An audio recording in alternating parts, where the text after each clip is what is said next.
Hi friends, ಎಲ್ಲರೂ ಹೇಗಿದ್ದೀರಾ? Homework ಅಂದರೆ ಸಾಕು, ಮಾರು ದೂರ ಓಡ್ ಹೋಗೋರೆ ಹೆಚ್ಚು. ಹೋಮ್ವರ್ಕ್ನಿಂದಾಗಿ ಆಟ ಆಡೋಕ್ಕೆ ಬಿಡಲ್ಲ, ಟಿ ವಿ ನೋಡೋಕ್ಕೆ ಬಿಡಲ್ಲ, ಮೊಬೈಲ್ ನೋಡೋಕ್ಕೆ ಬಿಡಲ್ಲ ಅನ್ನೋ ದೂರುಗಳೇ ಹೆಚ್ಚು.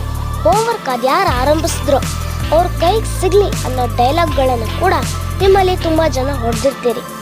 ಈ ವಿಡಿಯೋದಲ್ಲಿ ನಾವು ಹೋಮ್ವರ್ಕ್ನ ಕಂಡುಹಿಡಿದವ್ರು ಯಾರು, ಆ ಹೋಮ್ವರ್ಕ್ನ ಹಿನ್ನೆಲೆ ಏನು ಅಂತ ತಿಳ್ಕೊಳ್ತಾ ಇದ್ದೀವಿ. ವಿಡಿಯೋ ತುಂಬಾ ಇಂಟ್ರೆಸ್ಟಿಂಗ್ ಆಗಿರುತ್ತೆ, ಕೊನೆವರೆಗೂ ನೋಡಿ. ಇಷ್ಟ ಆದರೆ ಲೈಕ್ ಮಾಡಿ, ಶೇರ್ ಮಾಡಿ.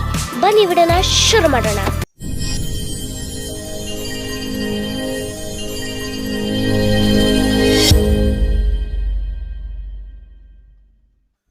ಹೋಮ್ವರ್ಕ್ ಅನ್ನೋ ಪರಿಕಲ್ಪನೆ ನಿನ್ನೆ ಮೊನ್ನೆದಲ್ಲ, ಅದಕ್ಕೆ ಶತಮಾನಗಳ ಇತಿಹಾಸನೇ ಇದೆ. ಈಜಿಪ್ಟಿನವರು, ಗ್ರೀಕರು ಮತ್ತು ರೋಮನ್ನರಂತಹ ಪ್ರಾಚೀನ ನಾಗರಿಕತೆಗಳ ಶಾಲೆಗಳಲ್ಲೂ ವಿದ್ಯಾರ್ಥಿಗಳಿಗೆ ಹೋಮ್ವರ್ಕ್ ನೀಡಲಾಗ್ತಾ ಇತ್ತು. ಹೋಮ್ವರ್ಕ್ ಎಂಬ ಪದವನ್ನು ಮೊದಲು 1880ರ ದಶಕದಲ್ಲಿ ಅಮೆರಿಕಾದಲ್ಲಿ ಬಳಸಲಾಯಿತು.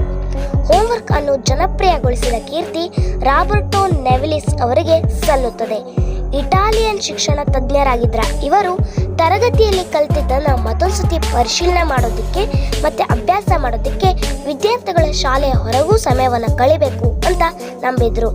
ಕಲಿಕೆಯನ್ನು ಬಲಪಡಿಸಲು ಮತ್ತು ಅಧ್ಯಯನ ಅಭ್ಯಾಸಗಳನ್ನು ಅಭಿವೃದ್ಧಿಪಡಿಸಲು ಮಾರ್ಗವಾಗಿ ಅವರು ಹೋಮ್ವರ್ಕ್ ಅಗತ್ಯವಂತ ಪ್ರತಿಪಾದಿಸುತ್ತಾರೆ. ಈಗ ನಾವು ಈ ಹೋಮ್ವರ್ಕ್ನ ಪ್ರಯೋಜನಗಳಾದರೂ ಏನು ಅಂತ ತಿಳ್ಕೊಳ್ಳೋಣ. ಮನೆ ಕೆಲಸವು ಶೈಕ್ಷಣಿಕ ಸಾಧನೆಯನ್ನು ಸುಧಾರಿಸುತ್ತೆ, ಸಮಯ ನಿರ್ವಹಣಾ ಕೌಶಲ್ಯವನ್ನು ಅಭಿವೃದ್ಧಿಪಡಿಸುತ್ತೆ, ಸ್ವತಂತ್ರ ಕಲಿಕೆಯನ್ನು ಉತ್ತೇಜಿಸುತ್ತೆ, ವಿಮರ್ಶಾತ್ಮಕ ಚಿಂತನೆ ಮತ್ತು ಸಮಸ್ಯೆ ಪರಿಹರಿಸುವ ಕೌಶಲಕ್ಕೂ ನೆರವಾಗುತ್ತೆ. ಮಾತ್ರವಲ್ಲ, ಮನೆ ಕೆಲಸವು ನಮ್ಮ ನೆನಪಿನ ಶಕ್ತಿಯನ್ನು ಕೂಡ ಸುಧಾರಿಸುತ್ತೆ. ಈಗ ಆನ್ಲೈನ್ ಕಲಿಕೆಯು ಚಾಲ್ತಿಗೆ ಬಂದಿರೋದ್ರಿಂದ ಹೋಮ್ವರ್ಕ್ನ ಸ್ವರೂಪ ಕೂಡ ಬದಲಾಗಿದೆ. ಈಗ ನಾವು ಕನಿಷ್ಠ ಹೋಮ್ವರ್ಕ್ ಅಥವಾ ಹೋಮ್ವರ್ಕ್ ಇಲ್ಲದ ದೇಶಗಳ ಬಗ್ಗೆ ತಿಳ್ಕೊಳ್ಳೋಣ. Number 1, Finland. ನವೀನ ಶಿಕ್ಷಣ ವ್ಯವಸ್ಥೆಗೆ ಹೆಸರುವಾಸಿಯಾಗಿದೆ. ಇಲ್ಲಿನ ಶಾಲೆಗಳು ನಳಿ ಕಲಿ ವಿಧಾನಕ್ಕೆ ಒತ್ತು ನೀಡುತ್ತವೆ.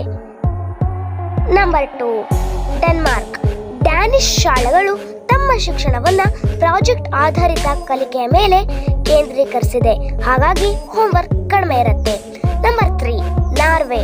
ನಾರ್ವೆಯ ಶಾಲೆಗಳು ಹೊರಾಂಗಣ ಆಟ ಮತ್ತು ಪಠ್ಯೇತರ ಚಟುವಟಿಕೆಗಳಿಗೆ ಆದ್ಯತೆ ನೀಡುತ್ತೆ, ಹಾಗಾಗಿ ಹೋಮ್ವರ್ಕ್ ಕಡಿಮೆ ಇರುತ್ತೆ.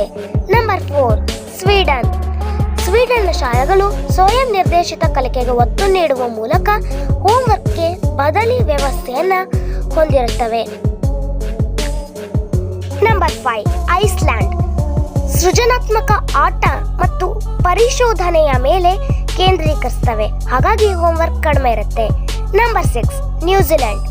ಇಲ್ಲಿನ ಶಿಕ್ಷಣ ವ್ಯವಸ್ಥೆಯಲ್ಲಿ ಚರ್ಚೆ, ಮಾತುಕತೆ ಆಧಾರಿತ ಕಲಿಕೆ ಇದೆ, ಹೋಮ್ವರ್ಕ್ ಅಂತೂ ಇಲ್ಲಿ ಕೊಡೋದೇ ಇಲ್ಲ. Number 7, Australia. ಕ್ವೀನ್ಸ್ಲ್ಯಾಂಡ್ನಂತಹ ಆಸ್ಟ್ರೇಲಿಯಾದ ಕೆಲವು ರಾಜ್ಯಗಳು ಮಕ್ಕಳ ಮೇಲಿನ ಹೊರೆಯನ್ನು ಕಡಿಮೆ ಮಾಡುವ ಮತ್ತು ಹೋಮ್ವರ್ಕ್ ರಹಿತ ನೀತಿಗಳನ್ನು ಜಾರಿಗೆ ತಂದಿದೆ. ಈಗ ನಾವು ಹೋಮ್ವರ್ಕ್ ಅತಿ ಹೆಚ್ಚು ನೀಡುವ ದೇಶಗಳ ಬಗ್ಗೆ ತಿಳ್ಕೊಳ್ಳೋಣ. Number 1, Japan. ಕಠಿಣ ಶಿಕ್ಷಣ ವ್ಯವಸ್ಥೆಗೆ ಹೆಸರುವಾಸಿಯಾಗಿದ್ದು ಇಲ್ಲಿನ ಶಾಲೆಗಳಲ್ಲಿ ಹೋಮ್ವರ್ಕ್ಗಳು ಇಲ್ಲದ ದಿನಗಳೇ ಇಲ್ಲ ಅಂತಾನೆ ಹೇಳ್ಬೋದು. ನಂಬರ್ 2, ದಕ್ಷಿಣ ಕೊರಿಯಾ.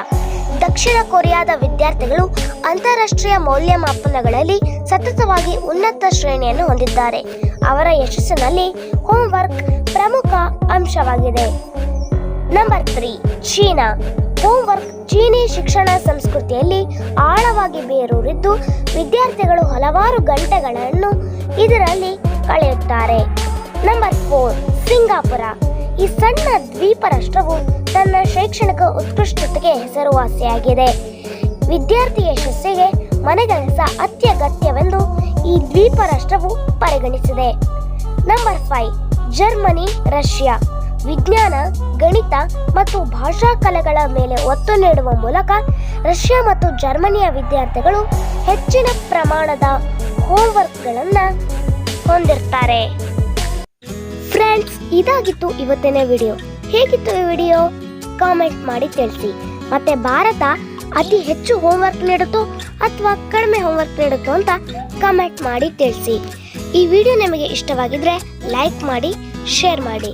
ಮತ್ತೆ ಇದೇ ತರಹದ ವಿಷಯಗಳಿಗಾಗಿ ನಮ್ಮ ಕ್ರೇಜಿ ಇನ್ ಕನ್ನಡ ಯೂಟ್ಯೂಬ್ ಚಾನಲ್ನ ಸಬ್ಸ್ಕ್ರೈಬ್ ಮಾಡೋದನ್ನ ಮರಿಬೇಡಿ ಅಂತ ಹೇಳ್ತಾ ಈ ವಿಡಿಯೋನ ನಾವಿಲ್ಲಿಗೆ ಇವತ್ತು ಎಂಡ್ ಮಾಡೋಣ.